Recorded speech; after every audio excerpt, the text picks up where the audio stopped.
Tom spotted her on the street, huddled in an old coat, a woman invisible to the holiday crowds rushing by. On a whim, he invited her to the company's Christmas party, thinking it would be a small act of kindness. But as he guided her through the grand entrance, whispers began, and a sinking feeling settled in his gut. This was not the night he had imagined, and neither was she. Before we get started, make sure to hit that like button, subscribe for more exciting content, and let us know where you're watching from in the comments. Now let's dive in. Tom never imagined that a seemingly insignificant decision could completely alter his life's trajectory. He had always considered himself a decent guy, average in almost every way. Every morning, he followed the same routine. Wake up, slip into his business casual attire, grab a coffee from his favorite cafe, and make his way to his job at a corporate office. He wasn't particularly ambitious or extraordinary, just comfortable. The monotony of his life, while predictable, offered him a sense of control. This winter was no different, or so he thought. It was a frigid December afternoon, and Tom was making his way back to the office for the highly anticipated Christmas party. This year was special because the company's elusive CEO, Mr. Anderson, was attending. Tom, like everyone else in his department, had been thinking about it for weeks. It wasn't just about the festive spirit. It was an opportunity to be seen, to network, and maybe even secure a better position in the coming year. As he approached the office building, he noticed the usual crowd of last-minute shoppers rushing down the streets, their faces flushed from the cold. The city was alive with lights and decorations, creating an almost magical atmosphere. But then, just a few yards away from the building entrance, something caught his eye. A woman, sitting alone on the curb, wrapped in a worn-out coat that had clearly seen better days. She was huddled in on herself, her posture a mixture of fatigue and resignation. Unlike others Tom had passed on the street, she didn't hold a sign or shake a cup for money. She simply sat there, as if she were waiting for something, or perhaps for nothing at all. There was a stillness about her that contrasted with the bustling world around them. Tom felt a pang of guilt as he looked at her. For reasons he couldn't quite explain, this woman felt different from the others he usually passed by. Maybe it was the way she carried herself, or the quiet dignity in her eyes when she glanced up at him. She didn't look like she was expecting anything, least of all from him. He stopped, standing awkwardly for a moment, unsure of what to say. "Are you okay?" he asked finally, his voice a little hesitant. The woman raised her head slightly, meeting his gaze. Her eyes, though tired, were sharp and alert, giving Tom the sense that she saw much more than she let on. "I'm fine," she replied, her voice soft but steady. It was as if she had answered that question 1,000 times before. Tom could feel the conversation slipping away already, and his mind raced for something to say. He had no idea what made him say it, but before he could think better of it, the words spilled out of his mouth. "I'm on my way to a Christmas party at my office. It's just down the street. If you want, you could come with me. Maybe get warm for a while. There's plenty of food." The woman blinked, clearly surprised by his offer. Tom wasn't sure what reaction he had expected, but the silence between them stretched, growing more uncomfortable by the second. Was he being presumptuous? Maybe he had overstepped. "Why would you invite me?" she asked, her tone neither accusatory nor grateful, just curious, as if she were testing his sincerity. Tom scratched the back of his neck, feeling the weight of the situation bear down on him. Why'd he invited her? He had no clear answer. It wasn't charity exactly, but it wasn't entirely selfless either. Perhaps it was the season, or maybe the nagging sense that he'd walked past too many people like her before. Either way, he found himself saying, "I don't know. It just seems like the right thing to do." The woman studied him for a long moment, her expression unreadable. Tom couldn't shake the feeling that she was analyzing him, seeing through his well-meaning but clumsy offer. Just when he was about to apologize and walk away, she nodded. "All right," she said softly. "I'll go." Tom wasn't sure whether to feel relieved or nervous. He had never anticipated her actually accepting the offer. As they started walking toward the office building, he noticed how quietly she moved, as if she had learned to take up as little space as possible. Despite her disheveled appearance, there was something about the way she carried herself that seemed composed. It unsettled him, though he couldn't explain why. As they entered the gleaming glass doors of the office, Tom could immediately feel the shift in the atmosphere. The warmth and bright lights of the lobby stood in stark contrast to the cold outside, and so did the reactions of his colleagues. A few heads turned, their eyes narrowing as they took in the sight of Tom and his guest. Whispers began almost immediately, the kind of whispers that were loud enough to be noticed, but quiet enough to avoid confrontation. Tom's stomach tightened with anxiety. What had seemed like a simple, kind gesture now felt like a colossal mistake. He had invited this woman into a world that wouldn't accept her, and now they were both feeling the consequences. He could see the uncomfortable glances from his coworkers, the forced smiles and sideways looks as people tried to figure out who this woman was and why she was with him. One of his colleagues, Sarah, a friendly enough woman on most days, approached with a tight-lipped smile. "Tom," she said in a voice that was just a little too cheerful. "Who's your guest?" Tom swallowed, trying to keep his voice steady. "This is Clara," he said quickly, not daring to look at Clara as he spoke. "She's a friend." "Nice to meet you, Clara," Sarah said, her tone polite but strained. Her eyes flickered briefly over Clara's coat and shoes before she excused herself to greet someone else, the tension lingering in the air like a bad smell. Tom felt a wave of regret wash over him. He had thought he was doing something good, something selfless. But now, standing in the middle of a glittering party surrounded by polished professionals, he realized just how out of place Clara must have felt. And if he was being honest, he wasn't sure how to handle it either. Clara, however, remained calm. If she noticed the stares or heard the whispers, she didn't show it. She stood quietly beside Tom, observing the room with an expression that was difficult to read. There was no anger or embarrassment, just a kind of quiet resignation, as if she had expected this reaction all along. Tom didn't know what to say, and for a moment he wished he could turn back time and take back the invitation. But it was too late for that now. The night was just beginning, and so was the unraveling of everything Tom thought he knew. As Tom and Clara made their way further into the office party, the atmosphere seemed to shift from curious murmurs to a growing sense of tension. The lavish decorations, the crystal champagne flutes, and the well-dressed employees created a sharp contrast to Clara's worn-out coat and weary demeanor. Tom could feel every set of eyes on them as they walked past clusters of colleagues, each subtle glance carrying the weight of judgment. Tom hadn't fully thought this through. It had been a spur-of-the-moment decision, one that now seemed naive in the face of the cold reality around him. He had assumed that by inviting Clara, he was doing something kind, something generous. But the reactions from his colleagues were making it clear that his good intentions were being viewed through a different, harsher lens. "Tom," a voice called from across the room. It was his supervisor, Greg.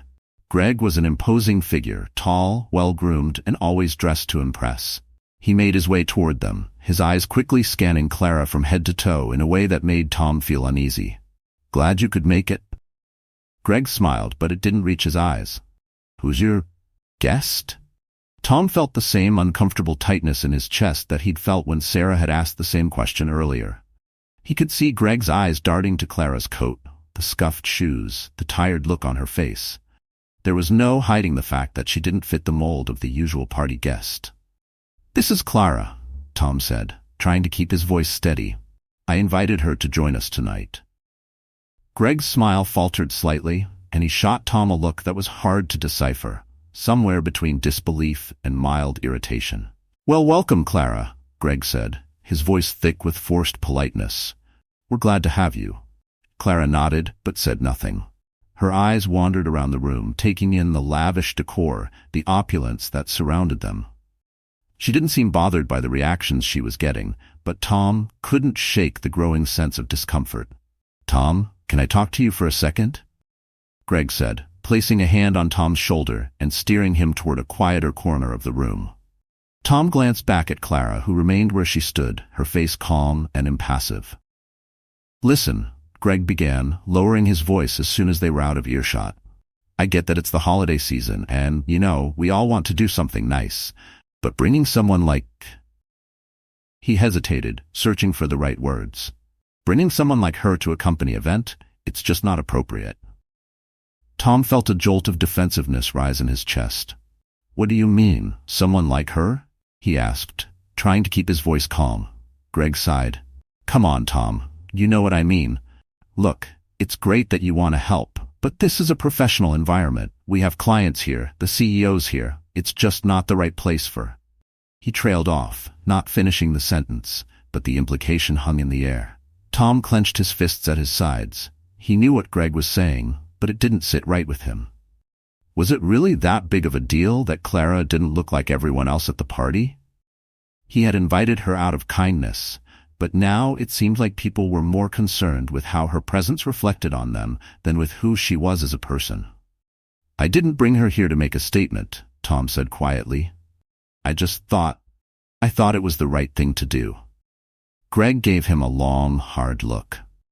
I get it, he said finally. But you should be careful. People are already talking. Tom's stomach twisted uncomfortably at the words. He didn't want to admit it, but he had noticed the whispers, the looks. It wasn't overt, but there was an undeniable sense of discomfort rippling through the party. Clara's presence, rather than being accepted as a kind gesture, was being met with suspicion and quiet judgment. When Greg finally walked away, Tom stood there for a moment, feeling the weight of his decision settle more heavily on his shoulders. He hadn't anticipated this kind of reaction. He had expected people to be surprised, sure, but he hadn't thought they would be so blatantly uncomfortable. It was as if Clara's very existence was a disruption to their carefully curated lives. Tom glanced over at Clara, who was now standing near one of the windows, looking out at the city lights. For a moment, he considered walking over and apologizing, offering her an out, an excuse to leave the party and avoid further scrutiny. But something in her posture stopped him. She didn't look defeated or embarrassed. In fact, she looked completely at ease, as if she had expected this all along. With a deep breath, Tom walked back to her. I'm sorry, he said softly, unsure of what else to say. Clara turned her gaze away from the window and looked at him, her eyes calm and unreadable. What are you apologizing for? She asked, her tone gentle but direct. Tom hesitated. I don't know, he admitted. I guess I didn't expect people to react the way they have. Clara smiled, but there was no humor in it. People don't like what they don't understand, she said simply. And they fear what doesn't fit into their neat little boxes. Tom swallowed hard. He had always prided himself on being open-minded, but tonight had revealed just how little he really understood about people like Clara, people who lived outside the bubble of comfort and privilege that he had grown so accustomed to. He had thought he was doing something good by inviting her, but now he realized that his motivations had been more self-serving than he cared to admit. He wanted to feel good about himself, to feel like he was doing the right thing, without fully considering how it would affect her. I'm sorry if I made this harder for you, Tom said, his voice barely above a whisper. Clara shook her head. You didn't make anything harder for me, she said, her voice steady. This is just how people are. It's not your fault. Tom wasn't sure if that made him feel better or worse. He stood there for a moment, unsure of what to do or say. Clara didn't seem angry or upset, but there was a quiet wisdom in her eyes that made Tom feel small and foolish. As the night wore on, the party continued around them, but the tension lingered. Tom could feel the eyes of his colleagues on them, the unspoken judgments hanging in the air like a thick fog. He wanted to escape, to take Clara and leave. But something kept him rooted in place. At one point, one of Tom's colleagues, James, approached them with a strained smile. Hey, Tom, he said, his eyes flickering to Clara for a brief second before looking back at Tom. Quite the guest you've brought. Tom bristled at the tone in James's voice. Yeah, he said shortly. Clara's a friend. James nodded, but Tom could see the skepticism in his eyes. Well, enjoy the party, James said before quickly excusing himself. Tom felt a surge of anger rise in his chest. This was supposed to be a celebration, a time of goodwill and kindness, but all he could see around him was judgment and exclusion. And for the first time he realized how deeply ingrained those biases were in the people he worked with, people he had considered friends. As the party wore on, Tom felt more and more isolated, as if he were seeing his colleagues and himself in a new, unflattering light. Clara, however, remained composed, her quiet strength a stark contrast to the superficiality of the event. By the end of the night, Tom knew that things would never be the same. The party had lost its luster for Tom. What had started as a festive evening full of promise and the chance to impress his superiors now felt like an exhausting charade. Every smile he received from his coworkers felt hollow, and each conversation seemed laced with the same unspoken question. Why did you bring her here?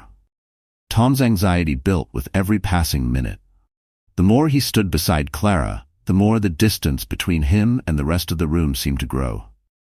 It wasn't just the physical distance. They were standing near the far end of the room, away from the central party activities. It was the emotional and social distance that was beginning to suffocate him. He could feel it, see it in the eyes of everyone who glanced in their direction. There was a divide, an invisible but undeniable wall between them and the rest of the party. Clara, though, remained unfazed. She had barely spoken throughout the night, but her silence didn't seem born of discomfort. In fact, she carried herself with a quiet confidence that Tom couldn't quite understand. It was as if she had anticipated every look, every whisper, and had already made peace with them. Tom turned to Clara, struggling to break the silence between them. "Are you okay?" he asked awkwardly, unsure of what else to say. Clara's eyes softened as she looked at him. "You've asked me that before," she said, a faint smile playing at her lips. "And my answer is still the same. I'm fine." Tom shifted uncomfortably. I don't know. This whole night it didn't go the way I thought it would." Clara's gaze didn't waver. "Why did you invite me here, Tom?" The question hit him harder than he expected. It was the same one she had asked earlier, but now, in the quiet of the moment, it felt weightier, more significant. Tom opened his mouth to respond, but found that the words he had rehearsed in his mind earlier no longer seemed appropriate. "I thought I was doing something good," he admitted, his voice barely above a whisper. "I wanted to help, I guess." Clara raised an eyebrow, waiting for him to continue. "I see people like you on the street all the time," Tom went on, feeling more vulnerable with each word.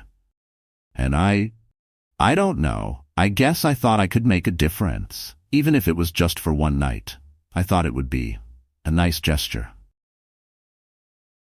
Clara's expression remained calm, but there was a flicker of something in her eyes that Tom couldn't quite place, something between understanding and disappointment.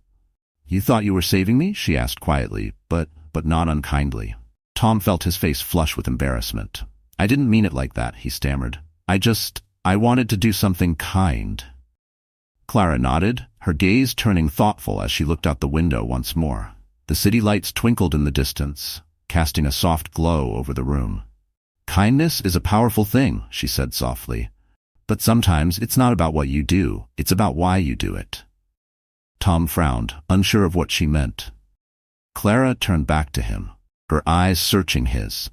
"You brought me here because you wanted to feel good about yourself. You wanted to be the one who could say, 'Look, I did something nice today.'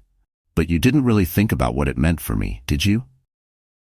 Tom opened his mouth to protest, but the words caught in his throat. She was right. As much as he hated to admit it, he had been driven more by the idea of being a good person than by any real understanding of Clara's situation. He had assumed that bringing her to the party would be a simple act of charity, something that would benefit both of them.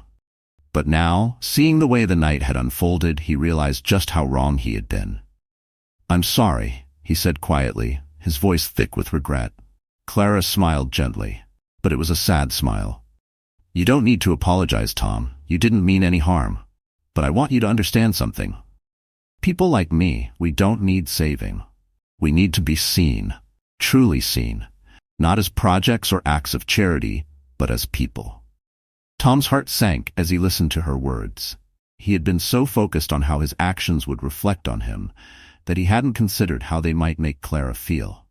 He had assumed that inviting her to the party would be a positive experience, but he hadn't thought about the isolation she might feel, the judgment she would endure just by being there. "I didn't think it through," Tom admitted, running a hand through his hair. "I thought I was doing something good, but I see now that I didn't really understand what I was doing at all." Clara's gaze softened. "You're learning," she said simply. "That's something." They stood in silence for a while, the noise of the party a distant hum behind them. Tom glanced around the room, suddenly seeing his colleagues in a new light. He noticed the way they clustered together in groups, the way they avoided eye contact with Clara, the way they exchanged subtle glances when they thought no one was looking. It was as if they had collectively decided that Clara didn't belong, that she was an outsider, an anomaly in their polished professional world. It was a strange feeling, realizing how blind he had been to the biases that permeated his workplace. Tom had always considered himself open-minded, free of prejudice. But tonight, he had been forced to confront the uncomfortable truth. He had his own assumptions, his own preconceived notions, and they weren't as harmless as he had once believed. As the evening dragged on, the party started to wind down. People began saying their goodbyes, collecting their coats, and heading for the door. Tom and Clara remained by the window, watching the room gradually empty out. For the first time that night, Tom felt a sense of peace, a strange calm settling over him as the crowd thinned. He turned to Clara, wanting to ask more, wanting to understand her better. "You said something earlier," he began hesitantly, "that people need to be seen. What did you mean by that?" Clara's eyes flickered with a quiet intensity. "I meant that too often. People are judged by what others see on the surface. Their appearance, their circumstances, it's all people focus on. But there's so much more underneath. Everyone has a story, a past, things they've gone through that shaped who they are. And when people don't take the time to look beyond the surface, they miss all of that." Tom nodded, feeling the weight of her words. "I guess I've been guilty of that too." Clara didn't respond immediately. Instead, she looked out at the city again, her eyes distant. "We all are sometimes," she said softly, "but the important thing is what we do once we realize it." Tom felt a lump form in his throat as he considered everything he had learned that night. Clara wasn't just some homeless woman he had tried to help. She was a person with her own story, her own struggles, her own resilience. And in trying to help her, he had been confronted with the uncomfortable truth about himself and the world he lived in. As the last of the partygoers left, Tom felt an overwhelming sense of gratitude for Clara's presence. She had opened his eyes in ways he hadn't anticipated, forcing him to confront his own biases and assumptions. And in doing so, she had shown him the true meaning of kindness, not the kind that comes from a place of self-righteousness, but the kind that comes from understanding and empathy. For the first time that night, Tom felt truly humbled. He wasn't the savior he had imagined himself to be. He was simply a man trying to navigate a world filled with complexities he had never fully understood. And Clara had been the one to teach him that. As they stood together in the quiet of the nearly empty room, Tom knew that his life and his perspective would never be the same. As the last of the guests filtered out of the office, the atmosphere in the room shifted once again, becoming quieter, more intimate. The clinking of glasses and muted conversations had subsided, leaving only the soft hum of holiday music in the background. Tom stood beside Clara, still absorbing everything she had said, feeling the weight of his own realizations pressing down on him. It was a strange sensation. Being in a room that once felt so familiar, now seen through a completely different lens. The few people who remained were mostly higher-ups, including Mr. Anderson, the company's CEO, who had spent most of the evening mingling with clients and senior employees. Tom had barely seen him all night, but now, as the room grew quieter, Anderson's presence seemed to loom larger. He was a tall man, impeccably dressed in a tailored suit, with the air of someone who commanded respect without ever needing to ask for it. Tom wasn't sure why, but he felt a sudden urge to leave. The evening had already taken so many unexpected turns, and now, standing on the edge of a mostly empty room, he felt exposed, vulnerable in a way he hadn't before. Clara, on the other hand, seemed completely at ease, as if she had always belonged here, despite the way the night had unfolded. Just as Tom was about to suggest they head out, something unexpected happened. "Clara?" Mr. Anderson's voice cut through the quiet, carrying a tone of warmth and familiarity that immediately drew everyone's attention. Tom's heart skipped a beat. His eyes flicked toward Clara, who remained calm, her expression unchanged. She didn't look surprised or uncomfortable. In fact, she looked almost as if she had been expecting this moment all along. Mr. Anderson made his way across the room, his gaze fixed on Clara with a kind of softness that seemed out of place in a man so powerful. He stopped just in front of them, extending a hand toward her. "It's been too long," he said, his voice carrying an unexpected note of affection.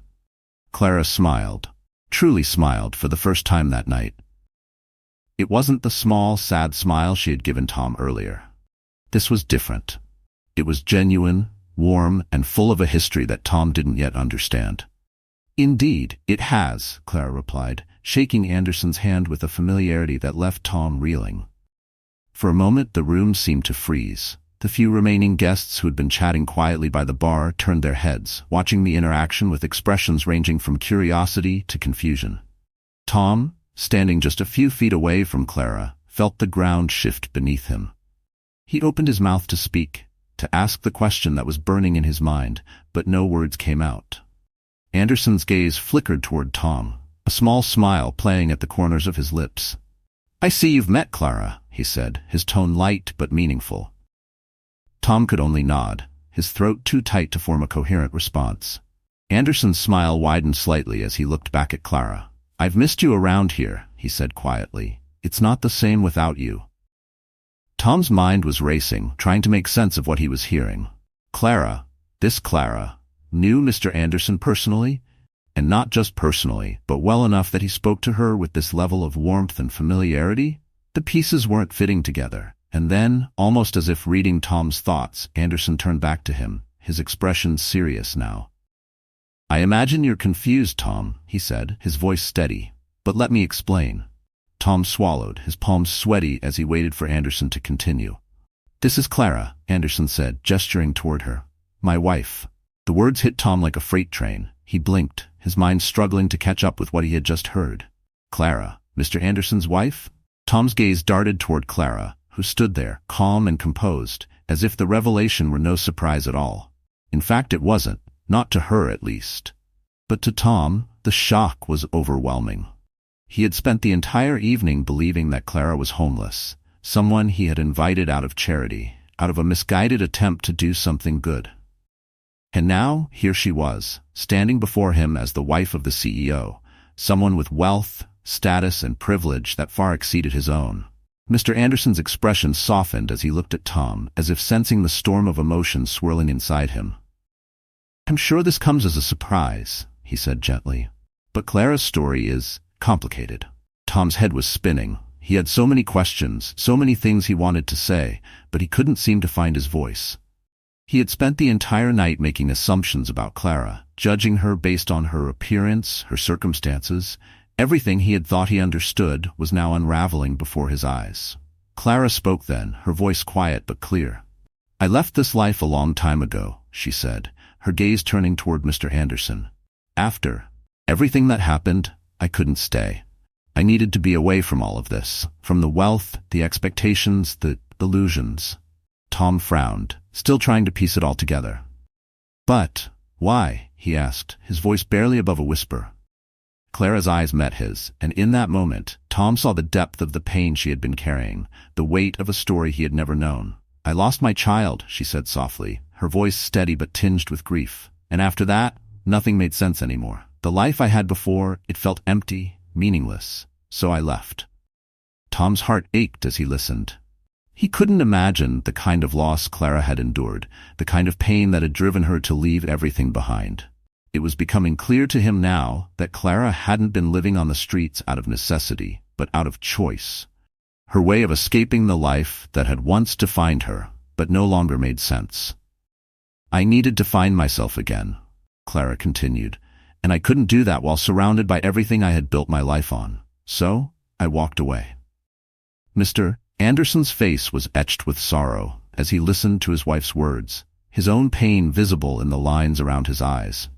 "It was the hardest thing I've ever had to accept," he said quietly. "But I respected her decision. She needed space, and I couldn't deny her that." Tom felt a lump form in his throat. This was so far beyond anything he had expected when he first invited Clara to the party. What he had thought was an act of kindness, a moment of charity, had turned into something far more complex, far more profound. He had judged Clara based on her appearance, based on what he thought he knew about her. And now, standing before her, hearing the truth of her story, he realized just how little he had understood. Clara wasn't just a woman in need of help. She was someone who had lived through unimaginable pain and had chosen a path of self-discovery, no matter how unconventional it seemed to others. "I'm sorry," Tom whispered, the words barely audible. Clara smiled gently, her eyes kind. "You don't need to apologize, Tom," she said softly. "You couldn't have known, and in some ways, I'm glad you didn't. You treated me like a person, not a title or a status. That means more than you know." Tom's chest tightened with emotion. He had come into the night believing that he was offering Clara something, a way to escape the cold, a moment of warmth and company. But now, he realized that it was Clara who had offered him something far greater. A lesson in humility, in understanding, and in the importance of seeing beyond appearances. As the room fell into a deep, contemplative silence, Mr. Anderson looked at his wife with a mixture of love and admiration. "Clara's taught me more about humanity than I ever learned in business school or in the corporate world," he said, his voice filled with emotion. "She's shown me what it means to truly live, to truly connect with others. And for that, I will always be grateful." Tom felt tears prick at the corners of his eyes. This night, which had begun with so much uncertainty and discomfort, had turned into something profound, something that would stay with him for the rest of his life. Clara's journey, her pain, her strength, had changed him in ways he hadn't anticipated. And as he stood there, surrounded by the quiet hum of the city outside, Tom knew that this was a moment of clarity he would carry with him forever. The night was winding down, but the emotional weight of the revelations still hung heavy in the room. Tom stood rooted to the spot, replaying the events in his mind as he tried to absorb everything he had just learned. Clara, the woman he had believed to be homeless, lost, and in need of his help, had turned out to be someone entirely different, someone with a past full of unimaginable grief, resilience, and depth. She wasn't just Mr. Anderson's wife. She was a person who had lived through a tragedy so profound that it had reshaped her entire existence. Tom glanced at Clara, who was now speaking quietly with her husband, Mr. Anderson. There was a tenderness between them, a deep understanding that transcended words. Despite the years of separation, despite the physical distance that had existed between them, it was clear that their bond was still intact, maybe even stronger for the experiences they had endured apart. Tom couldn't help but feel a swell of admiration for Clara. She had faced her pain head-on, choosing to live outside the confines of the life she had once known, rejecting the comfort and privilege that most people would cling to. Instead, she had sought out a different kind of existence, one that allowed her to reconnect with herself and the world in a more authentic way. And through it all, she had remained strong, dignified, and unapologetically herself. It was a lesson Tom hadn't expected to learn tonight. He had walked into the party thinking that he was doing something generous, something noble, by inviting Clara. But in the end, it was he who had been given the gift of insight. Clara had shown him that true kindness wasn't about grand gestures or charity. It was about seeing people for who they truly were, beyond the labels and assumptions that society placed on them. As the last of the partygoers trickled out, Tom found himself standing alone for a moment, reflecting on everything that had transpired. His thoughts were interrupted when Clara approached him, her face still serene, though now tinged with a kind of peace that hadn't been there earlier. "Tom," she said softly, her voice gentle but filled with a quiet strength. "Thank you." Tom blinked in surprise. "Thank me? I don't know what for," he replied, shaking his head. "I feel like I should be the one thanking you." Clara smiled, and it was the same warm, genuine smile she had given him when she had first revealed the truth about her life. "You extended a hand to me when you didn't have to," she said. "Even if it wasn't in the way you thought at first, that gesture still mattered. It showed me that there are people in this world who are willing to step outside their comfort zones, even if they don't fully understand what they're doing." Tom felt a pang of guilt at her words.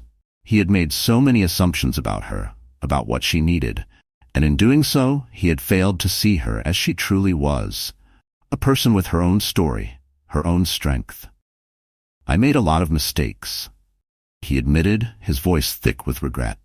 I thought I was helping, but I was really just trying to make sense of things the only way you knew how," Clara finished for him, her tone understanding. "And that's okay. We all have our blind spots, Tom. What matters is that you're willing to see them and learn from them." Tom felt his throat tighten with emotion. Clara's words were full of grace, offering him a chance to reflect without judgment. He realized now that it wasn't just about what he had done, it was about what he would do moving forward, how this experience would shape the way he interacted with others in the future. "I've learned a lot tonight," Tom said quietly. "More than I ever expected to." Clara nodded. Life has a way of surprising us like that. They stood in silence for a moment, the weight of the night's events settling between them. Tom found himself thinking about the world he had always taken for granted. The comfortable office, the stable job, the predictable routine. It had all seemed so secure, so straightforward. But now, after seeing how easily those assumptions could be upended, he realized that there was so much more to life than the surface-level appearances he had clung to. "Do you regret it?" Tom asked, breaking the silence. "Leaving everything behind, I mean." Clara's eyes softened, and she shook her head slowly. "No," she said quietly. "I don't regret it. It was the hardest thing I've ever done, but it was also the most necessary. After losing my child, I realized that the life I had built wasn't enough to hold me together anymore. I needed to find something deeper, something real." Tom nodded, understanding in a way he hadn't before. "And did you find it?" Clara smiled again, this time with a hint of sadness. "I found parts of it," she admitted. "I found out what it means to be truly alone, to strip away all the layers of comfort and see what's left underneath. It wasn't always easy, and it wasn't always pretty, but it was real." Tom's heart ached at her words. The depth of her pain and the strength it had taken to confront it. He couldn't imagine losing a child, couldn't imagine the kind of sorrow that would drive someone to walk away from everything they had ever known. And yet, here Clara was, standing before him, whole in a way that was both fragile and powerful at the same time. "I don't know if I could have done what you did," Tom admitted, his voice thick with emotion. "I don't know if I would have been strong enough." Clara's smile was kind. "You'd be surprised at what you're capable of when life pushes you to the edge," she said softly. "We all have strength inside us, even if we don't see it right away." Tom nodded, letting her words sink in. He had spent so much of his life avoiding discomfort, avoiding the things that might challenge his sense of security. But tonight, he had been forced to confront his own blind spots, his own limitations. And in doing so, he had found a new kind of strength, a strength born not of certainty but of vulnerability and openness to change. Mr. Anderson approached then, his expression warm as he placed a hand on Clara's shoulder. "We should get going," he said gently. "It's late." Clara nodded, turning back to Tom one last time. "Take care of yourself, Tom," she said, her voice soft but firm. "And remember, seeing people for who they really are, that's the greatest gift you can give." Tom felt a lump form in his throat as he watched her walk away, her figure silhouetted against the soft glow of the holiday lights outside. Mr. Anderson walked beside her, their steps in sync as they left the office together, disappearing into the night. For a long time, Tom stood there, staring at the door long after they had gone. His mind was racing, replaying every moment of the evening, every word that had been spoken. He had come into the night thinking it would be just another office party, just another chance to make a good impression. But now, standing in the quiet aftermath, he realized that it had been so much more than that.